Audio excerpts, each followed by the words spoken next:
Hello दोस्तों, welcome to my channel special Gyan. दोस्तों, जैसे कि आप जानते हैं, कांस्टेबल की पोस्ट के लिए जेके एसएसबी ने जो सिलेबस आउट किया है उसमें जीके के पोर्शन में बहुत सारी नई चेंजेस हैं, बहुत सारे नए टॉपिक को ऐड किया है। तो उन नए टॉपिक में से सार्क भी एक नया ही टॉपिक है जिसको मैं आपके लिए आज लाया हूँ। तो चलिए शुरू करते हैं बिना टाइम वेस्ट किए हुए। तो सार्क क्या है, सबसे पहले इसकी हम फुल फॉर्म जानते हैं, south Asian association for regional corporation. मैं रिक्वेस्ट कर रहा हूँ आपसे, प्लीज़ इसको एक दो बार ज़रूर पढ़िए। SAARC is a regional intergovernmental organisation of South Asian countries. याद रखना कि सार्क में जितनी भी कंट्रीज़ आती हैं ना, कौन सी कंट्रीज़ आती हैं? साउथ एशिया, एशिया के साउथ में जो है ना, साउथ एशियन कंट्रीज़ इसमें आती हैं। इंटर गवर्नमेंटल ऑर्गेनाइजेशन है ये किसकी? साउथ एशियन कंट्रीज़ की। ठीक है। एस्टेब्लिश कहाँ पे हुई, कब हुई, ये भी याद रखना ज़रूरी है। एस्टेब्लिश हुई है ये ढाका में, बांग्लादेश में। ढाका जो कि बांग्लादेश की कैपिटल है। कब हुई है? 8 दिसंबर 1985 को। ठीक है। लेकिन हेडक्वार्टर जो है इसका वो काठमांडू नेपाल में है। एस्टेब्लिश हुई है ढाका बांग्लादेश में और हेडक्वार्टर है काठमांडू और नेपाल में। ठीक है दोस्तों। उसके बाद देखते हैं, इट हैज़ 8 मेंबर, नेमली इसमें 8 मेंबर हैं। वो कौन कौन से हैं? देखिए, सबसे पहले इंडिया है, बांग्लादेश, भूटान, मालदीव्स, नेपाल, पाकिस्तान, श्रीलंका एंड अफ़गानिस्तान। सारी की सारी जो हैं ये क्या है? नेबरिंग कंट्रीज़ हैं इंडिया की। लेकिन कुछ नेबरिंग कंट्रीज़ ऐसी भी हैं जो इसमें नहीं है, यानी कि जो सार्क में नहीं आती हैं। वो कौन कौन सी हैं? वो है, एक है हमारा म्यांमार जो कि ईस्ट साइड है, और एक है चाइना। ये 2 कंट्रीज़ ऐसी हैं जो इसके मेंबर नहीं हैं।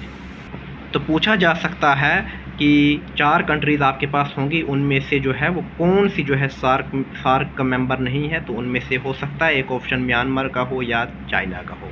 तो इसलिए 2 कंट्रीज़ ऐसी है हमारी नेबर की जो सार्क में नहीं आती हैं, सार्क के मेंबर्स में शामिल नहीं होती हैं। ठीक है। कुछ इंपॉर्टेंट फैक्ट्स क्या हैं? Afghanistan joined bloc in 2007 under the presidentship of Hamid करज़ाई।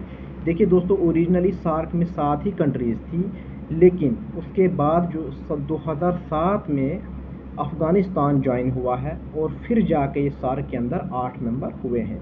जब अफ़गानिस्तान 2007 में ऐड हुआ है इसमें, तो उस टाइम पे प्रेसिडेंट कौन था अफ़गानिस्तान का? हमीद करज़ाई।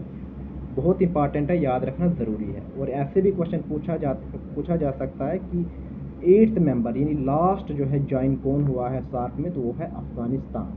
ठीक है। Launch of SAARC satellite for South Asia के लिए सार्क सैटेलाइट को कब लॉन्च किया गया? तो वो ईयर है 2017, यानी 2017 में सार्क सैटेलाइट को लॉन्च किया गया। ठीक है। अब इतनी बड़ी ऑर्गेनाइजेशन अगर है तो इसका सेक्रेटरी भी होगा कोई। First general secretary of SAARC कौन है? वो है अबुल अहसान, जो कि बांग्लादेश का।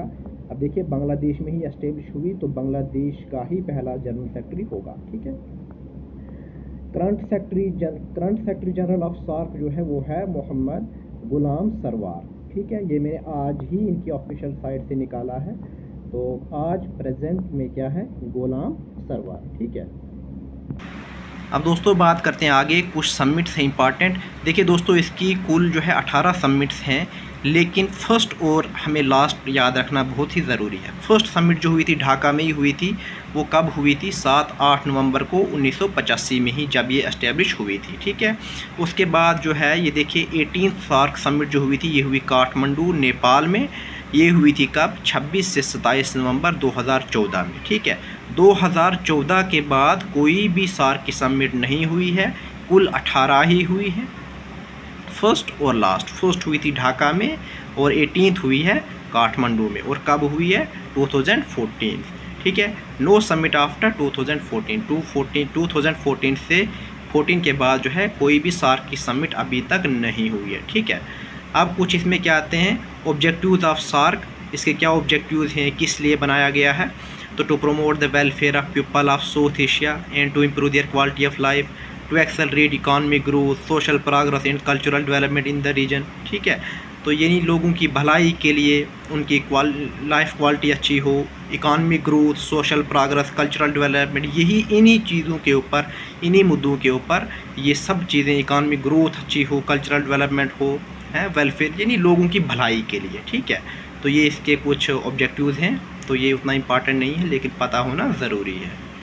अब दोस्तों बात करते हैं जो सेक्रेटरीट होता है ना, सेक्रेटरीट में कौन कौन होता है। एक सेक्रेटरी जनरल और उसके बाद 7 डायरेक्टर, यानी सेक्रेटरी जनरल 7 डायरेक्टर और अदर स्टाफ मेंबर होते हैं, ठीक है। अब हेड कौन होता है इसका, headed by secretary general, tenure of 3 years. Secretary general इसका हेड रहता है जो कि 3 सालों के लिए रहता है। ये भी याद रखना कि सेक्रेटरी जनरल का टेन्यूर जो है वो कितना होता है, 3 ईयर्स, मोस्ट इम्पॉर्टेंट है। अब दोस्तों कुछ वन लाइनर फैक्ट्स हैं, वो क्या है। SAARC secretariat established Kathmandu at Kathmandu in, Kathmandu में सार्क सेक्रेटरीट जो है वो कब बना, तो वो बना 16 जनवरी 1987 में, ठीक है। दूसरा क्या है, ऑफिशियल लैंग्वेज ऑफ सार्क वो है इंग्लिश। साफ्टा जो है ये किससे एसोसिएटेड है, किससे रिलेटेड है, तो ये है सार्क से, ठीक है। और साफ्टा की फुल फॉर्म क्या है, south Asian free trade agreement, south Asian free trade agreement, ठीक है। ये भी सार्क से ही रिलेटेड है। और याद रखना कि south Asian free trade agreement SAFTA जो है ये कब बना, ये बना 2006 में, ठीक है।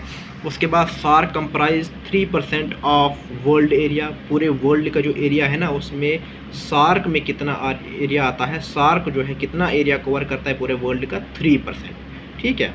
तो मोस्ट इंपॉर्टेंट ये फैक्चुअल डाटा है, ये याद रखना ज़रूरी है, क्वेश्चन यहीं से बनेगा।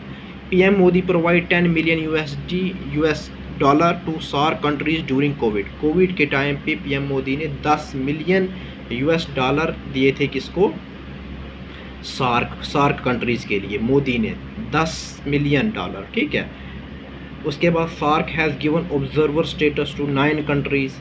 अब देखिए इसमें 8 कंट्रीज़ आती हैं, लेकिन ऑब्जर्वर स्टेटस जो है, अगर ऑब्जर्वर स्टेटस की बात की जाए तो इसमें 9 कंट्रीज़ आती हैं, ये भी आप याद रखिए। उसके बाद देखिए शैलेंद्र कुमार महाजन जो है, इसने क्या किया है, डिज़ाइन लोगो ऑफ सार्क का लोगो डिज़ाइन किसने किया था, पूछा जा सकता है, वो है Shailendra Kumar Mahajan. Then motto of SAARC, motto क्या है सार्क का, deeper integration for peace and prosperity, ठीक है। सार्क सेक्रेटरीट इनोग्रेट किसने किया, inaugurated by king Birendra Bir Bikram Shah, ठीक है। ये नाम आपको याद रखने ज़रूरी है। SAFTA signed on 6 January 2004, SAFTA sign कब हुआ, 2004 में, इन 12th सार्क समिट। साफ्टा जो है 2004 में साइन हुआ था, कौन सी समिट में, 12वीं सार्क की समिट जो है उसमें, जो कि पाकिस्तान में हुई थी, इस्लामाबाद पाकिस्तान में, ठीक है।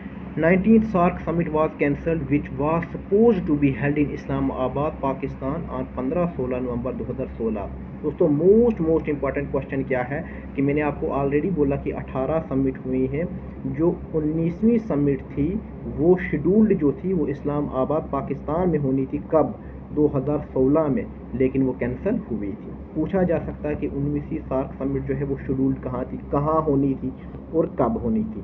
पाकिस्तान में होनी थी, पाकिस्तान के कैपिटल यानी कि इस्लामाबाद में होनी थी, और कब होनी थी, 2016 में, ठीक है दोस्तों।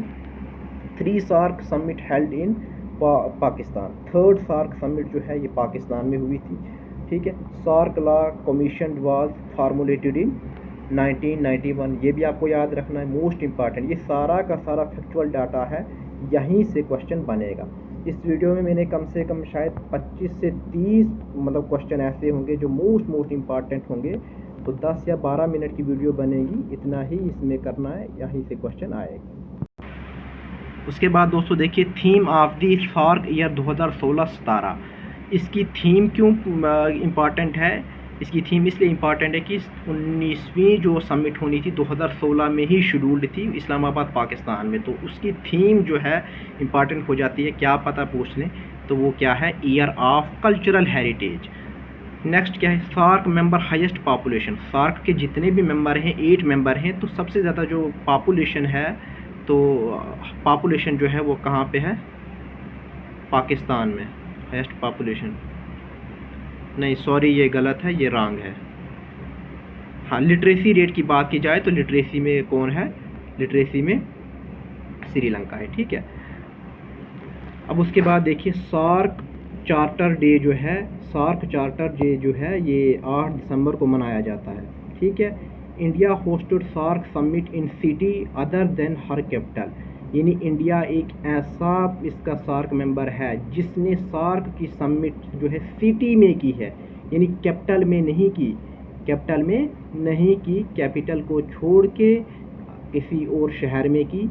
अगर पूछा जाए कि कौन सा ऐसा देश है, कौन सा ऐसा मेंबर है जिसने पहली जो कैपिटल थी, पहली जो समिट थी वो मतलब अपनी कैपिटल में नहीं की बल्कि किसी और शहर में की, तो वो था इंडिया। और वो की थी कहाँ पे, होस्टेड एट बेंगलोर। और कब की थी, 1986 में।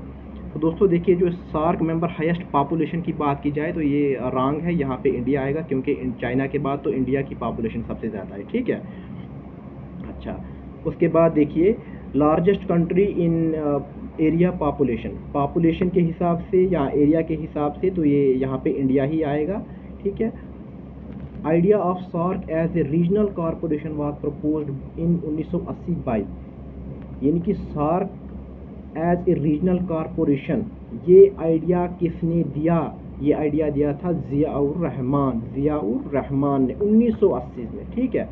उसके बाद देखिए major donor in financing the SAARC, यानी सार्क जितने भी मेंबर हैं तो इसमें सबसे ज़्यादा जो है डोनेशन कौन प्रोवाइड करता है, वो है श्रीलंका, ठीक है। Present secretary general of SAARC, देखिए ये मैंने पीछे भी कराया था, present general secretary of SAARC जो है ये कौन है, MD Ghulam Sarwar.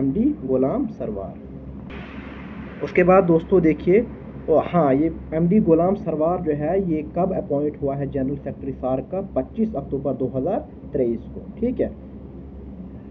3 summit in India, अब 18 समिट टोटल हुई हैं, इसमें 3 समिट जो हैं वो हमारे देश में हुई हैं। पहली बेंगलोर में हुई, देखो मैंने कहा था ना कि पहली बेंगलोर में, हालांकि न्यू दिल्ली कैपिटल है हमारी, वहाँ पे नहीं, बेंगलोर में सिटी में हुई है, ये हुई थी 1986 में। दूसरी दिल्ली में हुई 1995 में, और थर्ड जो है ये हो गई 2007 में। लेटेस्ट वाली जो इंडिया में हुई है वो यही है, थर्ड, ये 2007 में हुई थी। तो 3 इंडिया में टोटल हुई हैं, आपको ये याद भी रखना है कि फर्स्ट कब हुई थी, सेकंड कब और थर्ड कब, ठीक है दोस्तों। तो आज इस वीडियो में हमने पूरा जो है सार्क का कंसेप्ट क्लियर किया है। इसमें जो 25-30 फैक्ट्स बनते हैं इंपॉर्टेंट, ऑफिशियल साइट्स मैंने डेटा लिया है तो वो सब आपको करवाया है, यहीं से क्वेश्चन बनेगा। तो नेक्स्ट वीडियो में हम इंशाल्लाह हम करेंगे अब एशियन, ठीक है। तो दोस्तों इस वीडियो को ज़रूर शेयर करें, चैनल को सब्सक्राइब करें। Thank you.